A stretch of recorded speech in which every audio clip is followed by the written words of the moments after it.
Let me stop and thank everybody for coming to the most beautiful part of our city and for coming to the most active community in my congressional district.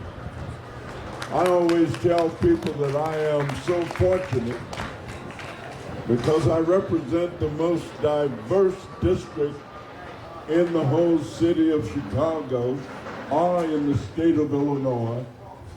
I'm fortunate to represent downtown, which if you go that way, you'll get to downtown.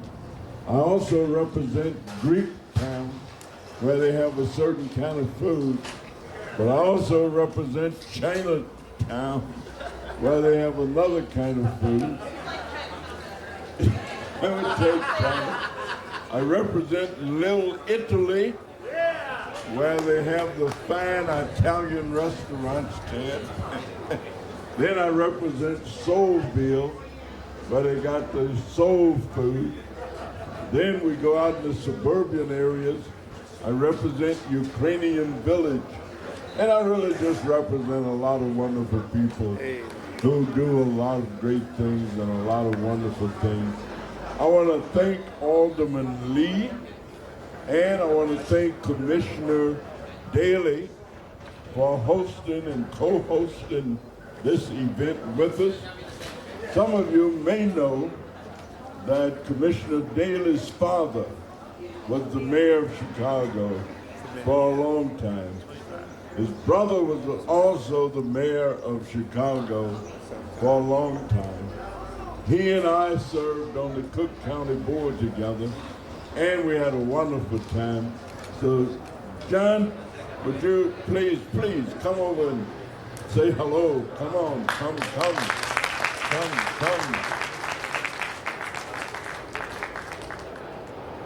John has been chairman of the Finance Committee at the County Board for as long as I can remember, but much more than that, he's been a great friend of mine. He's been a warm, caring individual who decided to follow his family's tradition, run for public office, get elected, done an outstanding job. He's a great Democrat. And so, John, would you have some comments? Thank you. Thank you very much, Congressman.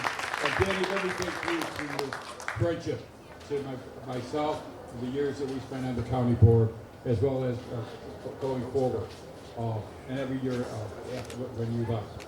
And thank you, thank you for your leadership. But Danny, I want to thank you for what you've done for the city of Chicago in your years in Washington. There's not one issue that affects everyone in this room that Danny Davis has not been the leader.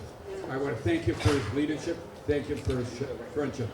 Alderwoman Lee, a great friend who I really had the honor of working with for this short period of time.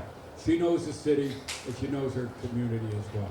But I just want to speak on behalf of the Daley family. It's an honor to be here with such a great group of friends. We as Democrats have a great time now. I've seen the first Irish Catholic elected president of the United States. I've seen the first African American elected president of the United States. And I'm 77 years old, and I really want to see the first woman elected. So I'm here to send our support for the Harris Wall Street. And I want to make sure that you understand the importance of getting out there and working. This is going to be a hard election. As Michelle Obama said last night, every single day, there's 70, maybe 77 days left. Let's work every single day. Contact a friend, contact a relative, make sure they vote. Thank you very much. All right, John, thank you very much. You know, I remember during the Civil Rights days when we had a whole lot of things that we said. As America was trying to come together, be a different country than what it had been. And so we often had a little saying that I love to meet a man who is proud that he is black. Black's a beautiful color, and that's a fact. But I also like to meet a man who's proud that he's white. Everybody ought to have some color. Just about any one of them is all right. But what I really like to meet is a person who strictly understands that it's not color that makes the person, but it's character that makes the man. And so character is what Chicago is famous for, and character is what we are known for. I am so delighted, and every group ought to be represented and have the greatest opportunity to express their heritage, their culture, their understanding, and being a part of this melting pot. I call it a salad bowl. That, melting pot's all right. But if you got a salad bowl, you got a little bit of this, you got a little bit of that, you got a little bit of this, you got a little bit of something else. Well, we finally got in Chicago our first Chinese American elected to the Chicago City Council. And we could not have found a better person, a more knowledgeable, more experienced person. I wish I could have gone to the University of Chicago. But at any rate, Nicole Lee is the alderman of the 11th Ward, doing an outstanding job. And thank you, Nicole. Thank you, Congressman Davis, who's been my congressman for as long as I've been able to vote. What an incredible guy.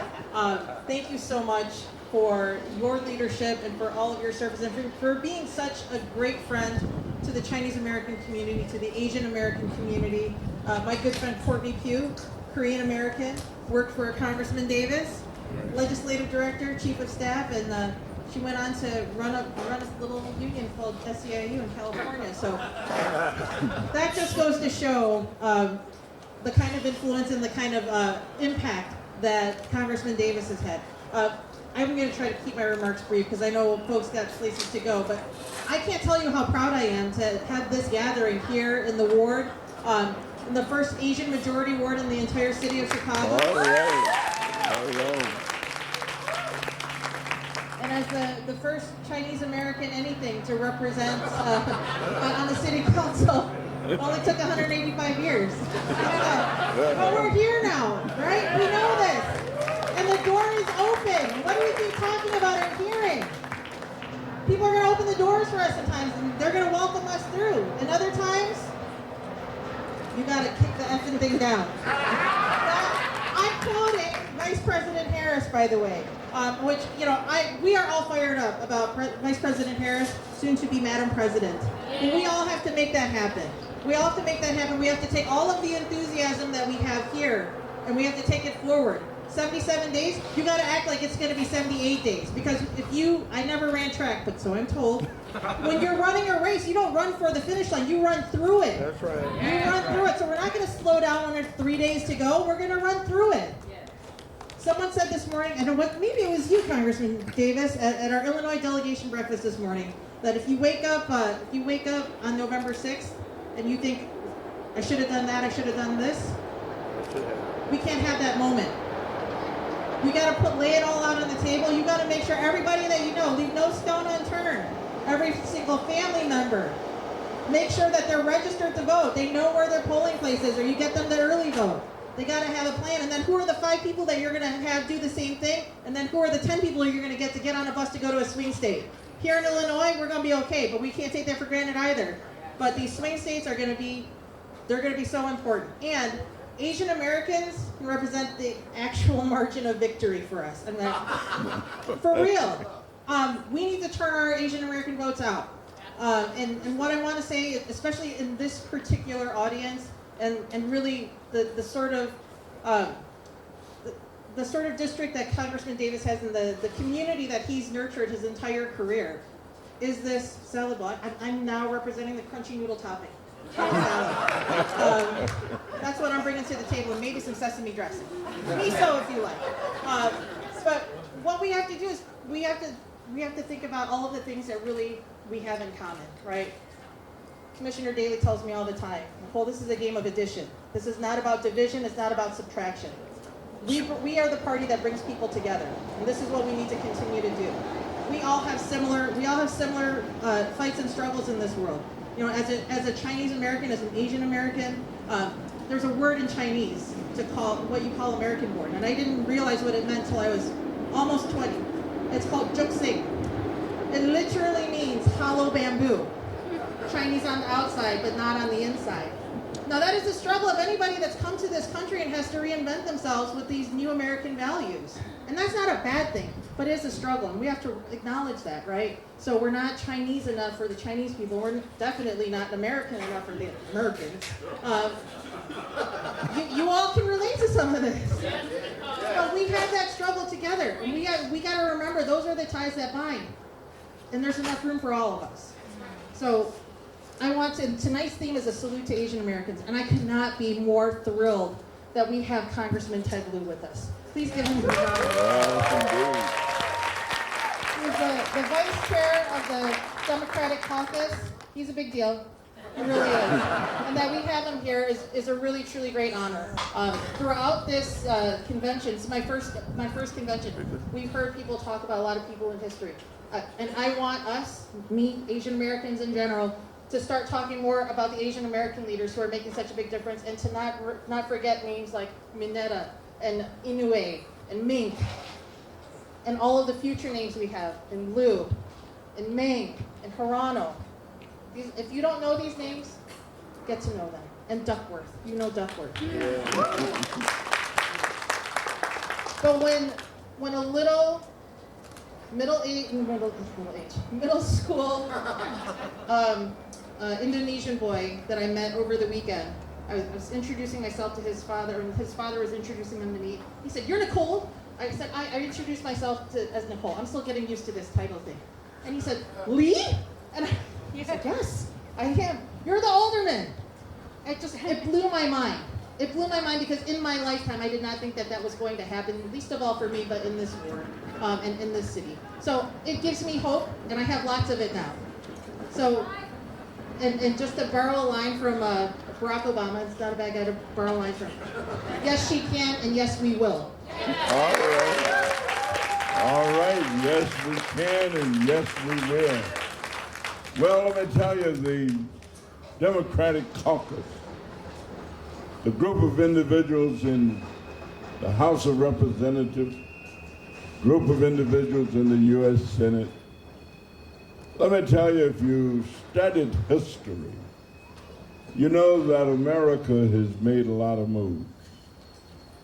There was a time when every group had to fight their way into being a part of the tapestry that we call America.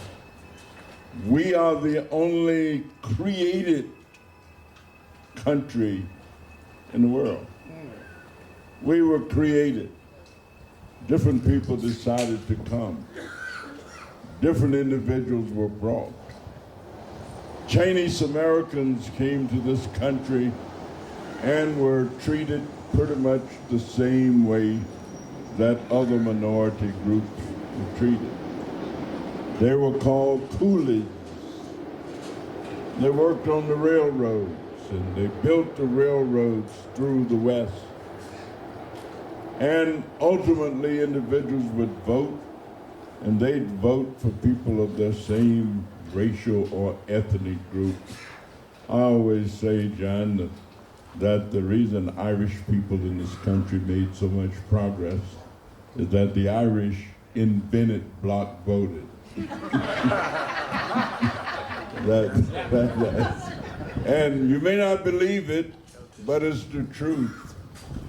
You see, the more you learn, the more you realize how little you know. And so Ted Lieu is one of those learned individuals who's been a part of the messaging group for our caucus.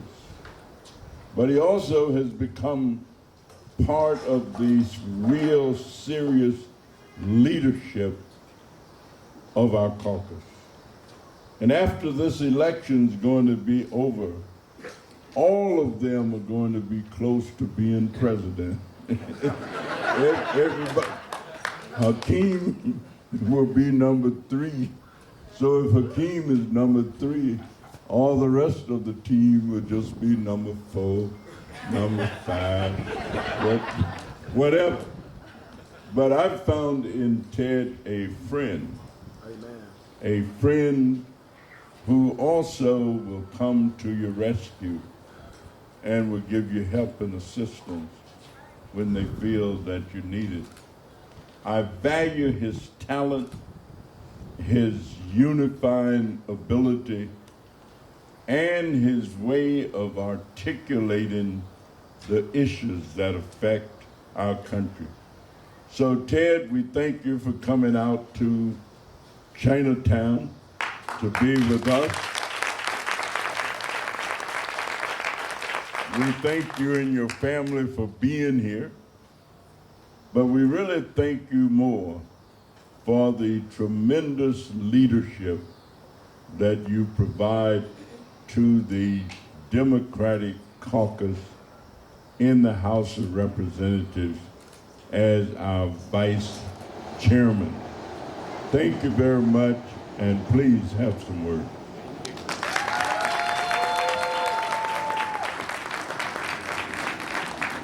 For the better part of a year and a half, Danny Davis and I have served in a House of Representatives controlled by Republicans. So let me just first say how excited I am to now stand in front of normal, rational. And I want to say how honored I am to be here with Commissioner Daley, as well as the first Chinese American on City Council, Nicole Lee. Yes, indeed. Very well. By the way, Commissioner Daley, we name our 2 sons very good Irish names, Brennan and Austin. I'm also here with my beautiful wife, Betty, who has the hardest job in elected politics. She is a school board member. So I want to talk about Danny by first saying this. Last term, when Democrats were in control, we passed a number of monumental laws that moved the American family forward.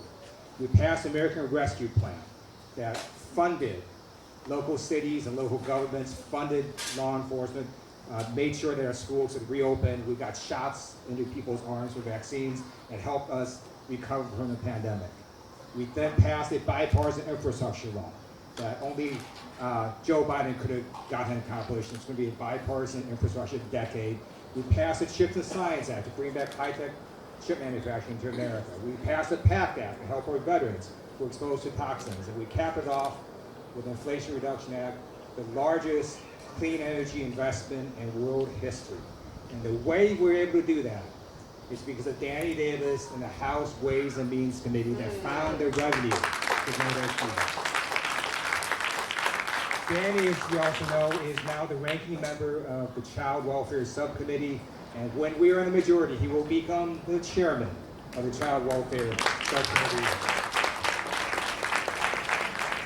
And even before Congress, Danny was in this for the right reasons, as an educator, as a community organizer, as a civil rights advocate. But the real reason I came, not just today, but for the time I've been in Congress, to be a friend of Danny's, to help us, because he is the conscience of a caucus. His wisdom, his ability to bring people together, but fighting for the issues that matter to the overwhelming majority of the American people, bringing down healthcare costs, job creation, youth, and criminal justice reform. He is one of the remarkable leaders of Congress. It's such an honor to be here with him. And by the way, I love Danny Davis events because I just had amazing Southern fried chicken and Chinese bao and salad. And I know Danny and Nicole talk about salads. All salads are great, but isn't Chinese chicken salad really the best? So wait, I have to say this. That whole Chinese chicken salad thing is really funny to me because it's not really a thing in Asia, I don't think. Like, my parents never made that. I really saw it in American restaurants. But just so honored to be here with all of you. You are so lucky you have Danny as your representative. And look forward to working with all of you as we sweep in November. All right. Well, let me wrap this up by just simply saying that Illinois, like California, is in good shape in terms of the election. But Nicole has already told us that you never lay down. You never get too comfortable. You never take assurance or feel that you know you're going to win. But I can tell you what, in order to win, we've got to win battleground states.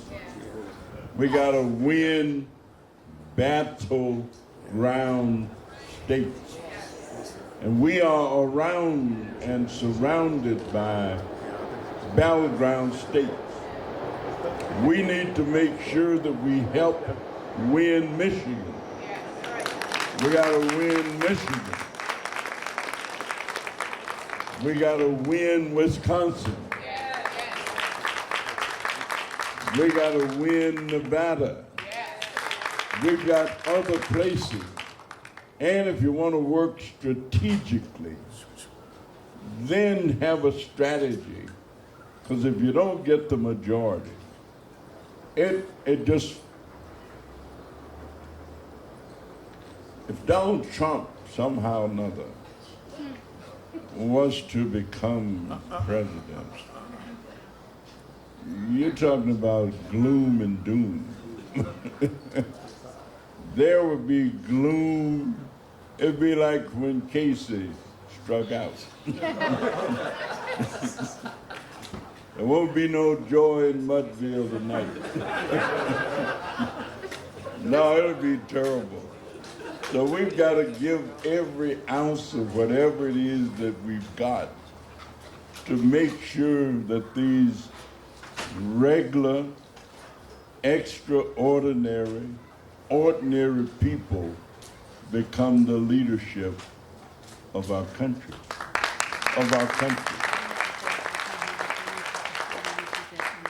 And I want to thank Ricky Hendon. Where is Ricky Hendon?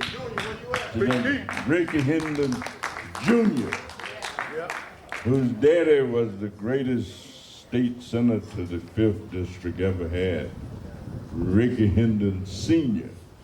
But Rick, thank you.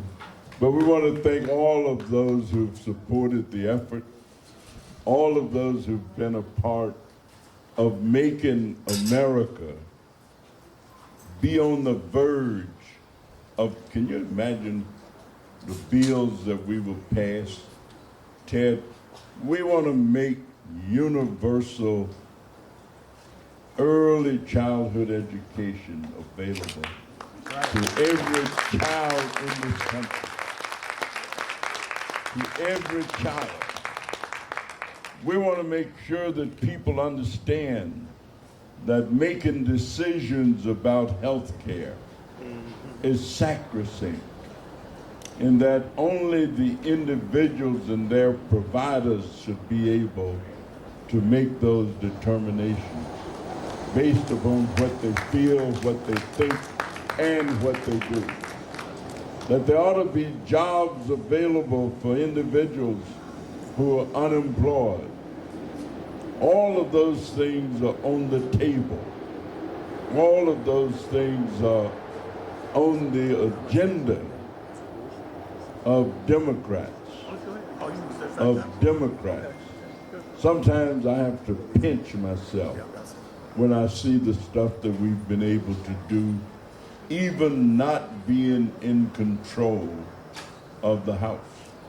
Can you imagine what we'll do in control of the House, of the Senate, and with the President and Vice President of our choosing? So thank you all for being here. Thank you all for coming. Let's get ready and make it happen, because the other folks ain't like us. All right. Good job. Really good. Okay. All right.